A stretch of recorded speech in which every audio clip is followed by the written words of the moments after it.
SRF Audio. Deutschland gegen Paraguay an der Fußball-Weltmeisterschaft der Männer. Es läuft die Verlängerung. Nach 102 Minuten. Und da ist das 2:1. Jonathan Tah. Deutschland trifft. Der Eckball ins Glück. Jonathan Tah. Der vermeintliche Führungstreffer zum 2:1. Doch der Jubel hält nur wenige Sekunden. Der Schiedsrichter schaut sich das an. Also jetzt schauen wir das schnell an miteinander. Ich glaube, der Schiedsrichter wartet. Der VAR überprüft die Szene, dann die Entscheidung. After review, when the ball was in play, attacker number 3 prevent the goalkeeper to challenge the ball. Final decision, foul. Foul. Der Treffer wird aberkannt. Ein Schock für Deutschland. Das Spiel geht ins Penaltyschießen und Deutschland scheidet aus. Ausschuss vorbei! Deutschland fährt nach Hause! Es ist unglaublich! Noch während die Spieler vom Platz gehen, ist von einem krassen Fehlentscheid die Rede. Das war kein Foul, heißt es auch von Experten. Und ich frage mich, stimmt das? Und wie können Fehlentscheide überhaupt passieren in Zeiten des Videoschiedsrichters? Macht die Technik den Fußball fairer oder nicht? Wir finden es jetzt heraus hier bei News Plus. Ich bin Vanessa Ledergerber.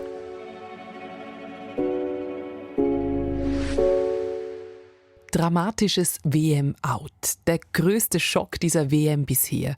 Solche Schlagzeilen lese ich am Dienstagmorgen in der Zeitung. Deutschland ist an der Weltmeisterschaft der Männer im 16. Final ausgeschieden. Das ist richtig scheiße, ein Scheißgefühl. Vor allem die Männer auf dem Platz. Oh, ja, ist scheiße, ist einfach scheiße und die müssen sich, aber das sagst du dann immer, als Fan kannst du eigentlich nur kotzen. Ja, das fasst die Stimmung der deutschen Fans nach dem Spiel vermutlich ziemlich gut zusammen. Du nimmst das alles auf dich, nimmst so viel Geld in die Hand, schreist dir die Seele aus dem Leib, feuerst die nach vorne und dann kommt sowas. Und dann, sorry, das kannst du so nicht bringen. Deutschland verliert gegen Paraguay im Penaltyschießen. Dass es überhaupt zum Penaltyschießen gekommen ist, das finden viele unfair. Es geht um ein Foulspiel, das keins gewesen sein soll und damit auch um den Führungstreffer von Deutschland in der Verlängerung, der nicht gezählt hat. Deutschland-Coach Julian Nagelsmann ist stinksauer. Das ist nicht nur ein Skandal, das ist ein Vollskandal. Das ist nicht mal ansatzweise ein Foulspiel. Aber was stimmt denn jetzt eigentlich? War das wirklich ein Fehler oder wird hier einfach gegen einen Schiri-Entscheid gewettert? Für diese heikle Frage habe ich mir einen Profi an die Seite geholt. Seine Stimme kennt ihr vielleicht aus dem Fernsehen. Sascha Amhof ist für SRF bei der WM als Regelexperte im Einsatz. Er ist ehemaliger Spitzenschiedsrichter und leitet das Ressort Schiedsrichter beim Schweizerischen Fußballverband. Und er beschreibt die umstrittene Szene im Spiel Deutschland gegen Paraguay so. Es ist ein Eckball für Deutschland und es kommt im 5-Meter-Raum zu einem Zweikampf zwischen dem Torhüter von Paraguay und zwischen Waldemar Anton von Deutschland. Und in diesem Zweikampf kommt es auch zu einem leichten Kontakt zwischen diesen beiden Spielern. Und im Fußball ist es ja so, dass man dann pfeift als Schiedsrichter, wenn ein Vergehen vorliegt. Und Vergehen sind im Reglement definiert. Vergehen sind zum Beispiel ein Halten, ein Schubsen oder Stoßen. Es ist ein Beinstellen oder Treten. Und in dieser Situation war es ja so, dass der Schiri im laufenden Spiel gesagt hat, das ist für mich alles okay, ich gebe das Tor, also in der Fachsprache Play on, weiterspielen. Und der VAR hat sich dann eingeschaltet, er hat diesen Kontakt gesehen, den es da gab, und er ist offenbar zum Schluss gekommen, dass das ein Vergehen ist.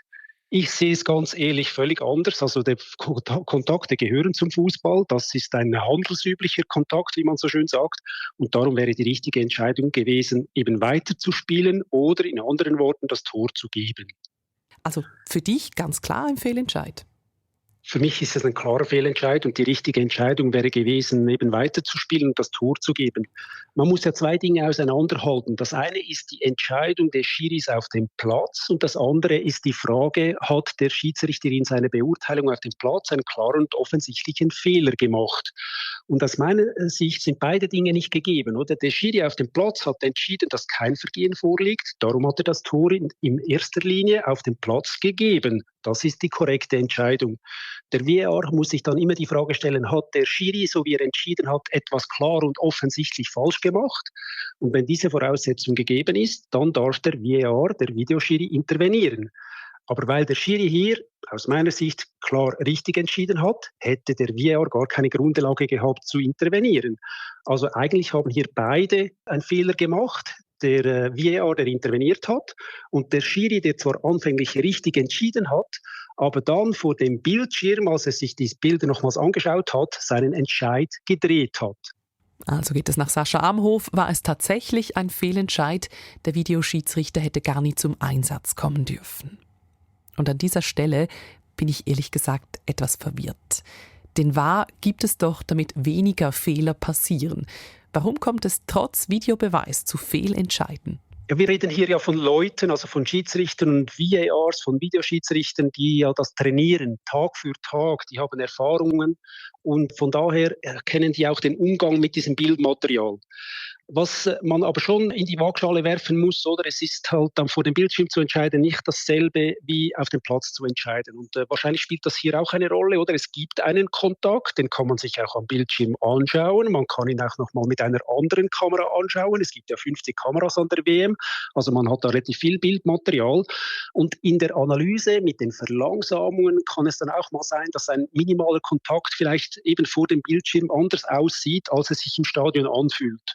Und hier ist halt die große Frage, oder? Schiedsrichter und Videoschiedsrichter machen hier Beurteilungen von Szenen, entweder in der Stadionatmosphäre oder vor dem Bildschirm. Und das sind unterschiedliche Voraussetzungen.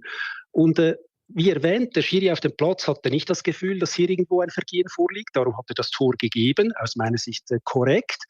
Im Übrigen, das soll nie als Schiedsrichter ein Argument sein, aber es hat das auch gar niemand irgendwie zu verstehen gegeben, dass etwas nicht korrekt ist, nicht mal der Torhüter von Paraguay. Und der VAR vor dem Bildschirm hat einen Kontakt gesehen, hat seine Schlüsse gezogen und hat dann offenbar einfach in seiner Atmosphäre vor dem Bildschirm den Schluss gezogen, dass es ein Vergehen ist und hat darum diesen On-Field-Review, wie wir sagen, eingeleitet. Gibt es denn überhaupt ein perfektes, faires Spiel? Ist das etwas Realistisches? Ja, das ist eine gute Frage und vielleicht auch eine philosophische Frage. Da ich nicht Philosophe bin, beantworte ich sie als Schiedsrichter oder als Schiedsrichter-Experte. Oder Fußball ist ein Fehlerspiel. Das heißt, es geht insbesondere auch darum, eigene Fehler zu vermeiden oder beim Gegner Fehler zu provozieren, eben sich in diesem Graubereich zu bewegen, zum Beispiel ganz knapp an die Offside-Linie zu gehen, aber eben nicht im Offside zu stehen. Oder beim Penalty vielleicht den Lauf zu verzögern und den Torhüter in die falsche Ecke zu schicken. All das führt am Schluss dazu, dass wir immer wieder sagen, Fußball ist ein Fehlerspiel. Und dazu gehört natürlich auch, dass man versucht, Kontakte zu provozieren, zu erhalten und dann den Pfiff des Schiedsrichters irgendwo auf seine Seite zu ziehen. Und das alles hat ganz viel mit Interpretation zu tun, oder? Das Spiel von Menschen für Menschen, die Kontakte suchen, Kontakte provozieren, wo es Interpretationsspielraum gibt, Graubereiche gibt, wo eben nicht das Leben nur schwarz und weiß ist. Und darum ist es aus meiner Sicht eine Illusion und auch schön, dass es dieses Schwarz-Weiß im Fußball nicht gibt. Das gehört dazu. Das ist ganz tief verankert aus meiner Sicht auch in der Kultur des Fußballs. Und das macht auch eine große Faszination vom Fußball aus, so wie wir ihn eben auch lieben.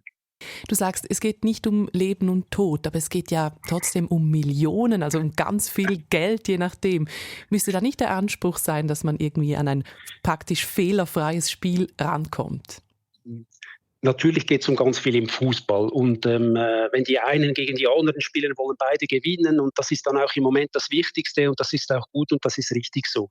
Für uns Schiedsrichterinnen und Schiedsrichter bedeutet es, den Anspruch zu haben, einerseits die Regeln korrekt anzuwenden und sie auch korrekt auszulegen. Was wir suchen, ist eine klare Linie, eine lesbare Linie. Wie gesagt, die Grundlage ist immer das Reglement. Und unser Anspruch ist, dass wir gleiche Szenen, ähnliche Szenen immer auch gleich oder ähnlich auslegen. Eine möglichst kohärente Linie zu fahren, möglichst Ausreißer zu vermeiden, aber immer auch im Bewusstsein, dass es irgendwo einen Interpretationsspielraum gibt, wo vielleicht im einen Spiel ein Penalty gegeben wird und im anderen einer nicht gegeben wird. Sascha Amhof hat gerade die Regeln im Fußball angesprochen. Die werden ja immer mal wieder angepasst.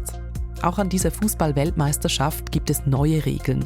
Zum Beispiel ist es verboten, bei einer Auseinandersetzung mit dem Gegner die Hand oder das Trikot vor den Mund zu halten. So sollen vor allem diskriminierende Äußerungen besser erkannt werden. Oder es gibt strikte Countdowns für Einwürfe und Goalie-Auskicke, die dafür sorgen sollen, dass Spieler weniger auf Zeit spielen. Viele haben das ja als sehr gute Regeländerungen empfunden, dass es jetzt diese Countdowns gibt, mehr Fußball in gleich viel Zeit, weil die Spieler weniger am Boden liegen, weil sie schneller vom Feld gehen, weil sie ausgewechselt werden. Also ich glaube, grundsätzlich entwickelt sich der Fußball hier weiter und ich glaube, er entwickelt sich auch zum Guten weiter. Es sei also durchaus sinnvoll, die Regeln immer wieder anzupassen. Gleichzeitig werde genau das für Schiedsrichterinnen und Schiedsrichter zur großen Herausforderung. Was mich jetzt als Leiter vom Ressort Schiedsrichter im SFV, wir haben 5400 Schiedsrichter im Fußball in der Schweiz, bewegt, ist die Menge von den Regeländerungen, die es immer wieder gibt. Dass es wirklich auch schwierig ist, hier alle mitzunehmen. Und kommt dazu, dass gewisse Regeln jetzt auch optional eingeführt werden können. Das heißt, man kann diese Regeln übernehmen, aber man muss sie nicht übernehmen.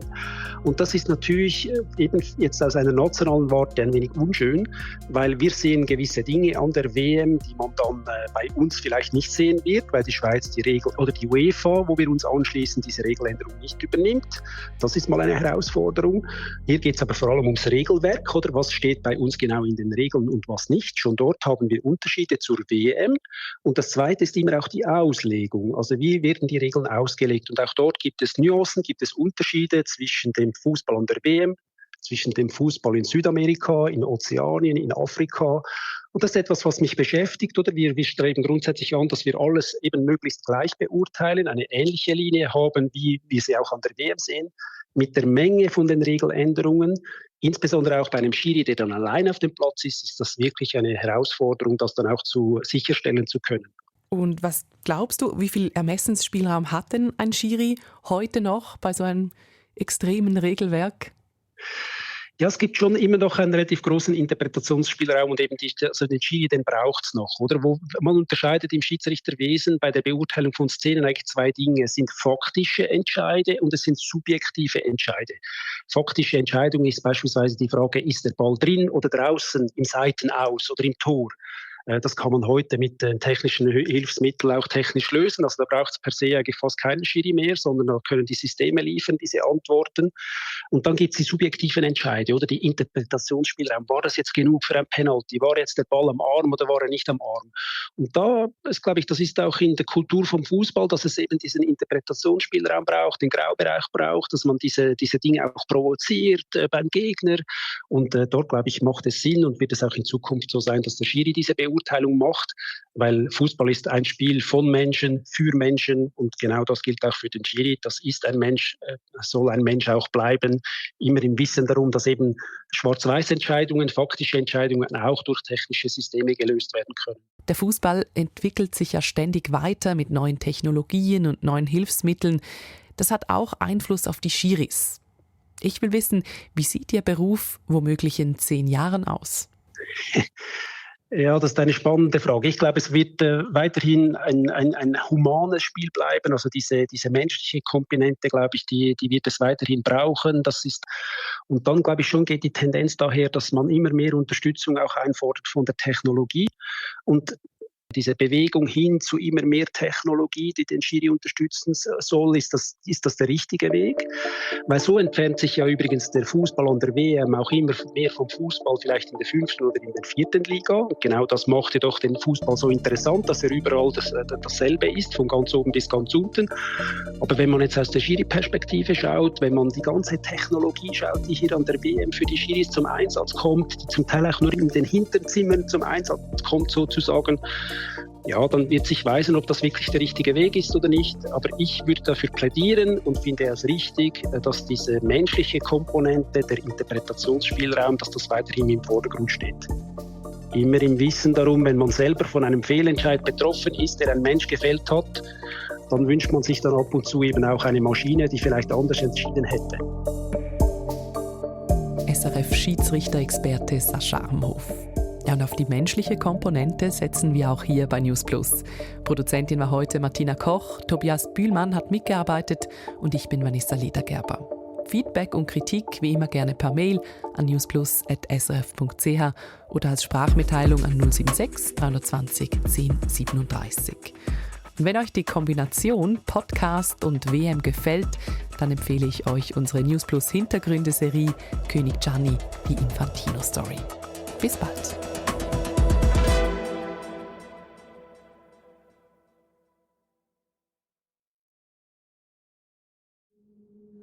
Das war ein Podcast von SRF. Produziert im Auftrag der SRG.